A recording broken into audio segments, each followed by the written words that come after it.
नमस्कार मु दीपक सेनापति। आज शुणा एक पुरातन कहानी शैतान। परिवेषण परशुराम बेहेरा। अनेक दिन तलर कथा। गोटे गाँव रे चाषीटीए रहुथाए। दिने से ता खेत को जीव बोली रास्तार चली थाए। से गोटे बरगछ पाख देई गला बेले हठात ता आगरे ठिया है गला गोटे शैतान। एई चाषीटी को देखी शैतान कहिला, अरे भाई तम सहित कथा हबाकू भारी इच्छा होची।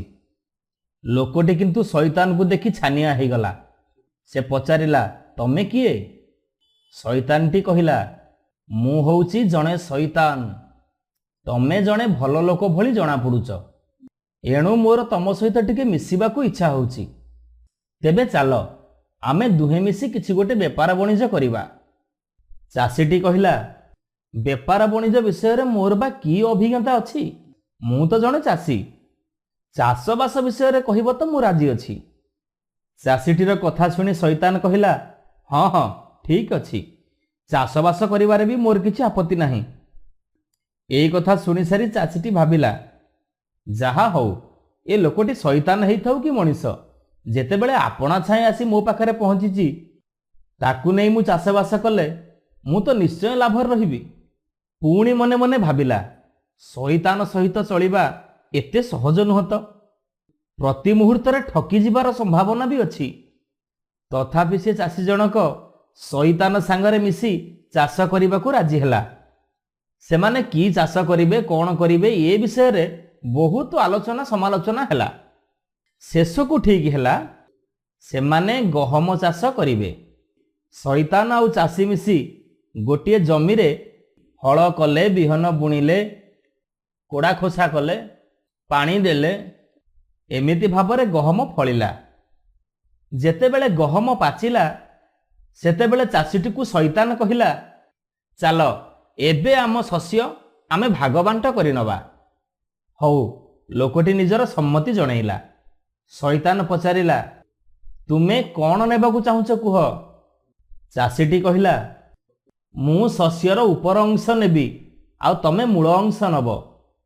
शैतान बा गहम विषय रे कौन जाने, सीए चाषी कथारे राजी हो गला। चाषीटी गहमर सबु उपर अंश को काटी नेला आउ शैतान पाई मूल सबु छाड़ीदेला। एबे शैतान जनक मूल तक खोली खोली नयांत। सेथिरु से किछि हेले भी पाइलानी, खाली नड़ा तक गोटे नहीं रखिला। मने मने शैतान भाबिला, से चाषीटी मते ठकी देइछि, एथरक मु ताकू निश्चय पाने देबी। से मने मने स्थिर कला, एथर भी मु ता सहित चाष करिबी आउ ताकू निश्चय ठकिबी। मन कथा मनरे रखी शैतानटी लोकटी को पचारिला, आमे एबे पुणी की चाष करिबा? लोकटी कहिला, चालो आमे पियाज लगेइबा। एबे शैतान आउ चाषी मिसी पियाज लगेइबा आरंभ कले। जेतेबेले पियाज अमल करिवार समय आसिला, शैतान लोकटी को डाकिला। एबे ठारू फसल को भाग करि नबाकू कहिला। शैतान आगतुरा कहिला, गत थर चाषर तमे उपर अंश नैथिल, मु तम कथारे राजी हेइथिली।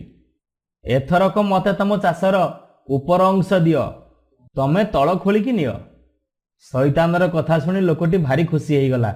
से शैतान कथारे राजी हो गला। दुई जन जाक फसल बांटी नेले।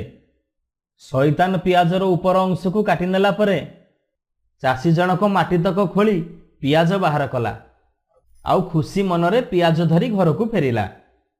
शैतान जेतेबेले जानिला एथर भी से ठकी जाइछि, सांगे सांगे निज मुंड को निजे पत्थर रे पिटी देई अदृश्य हो गला। नमस्कार श्रोता बंधु, जदि आपण मानकु आम गप भल लागु थाए, आपणक मन को छू थाए, तेबे लाइक करंतु, सब्सक्राइब करंतु। सुंदर सुंदर कहानी नहीं आमे पुणी आपणक पाखरे आगो को आसीबु।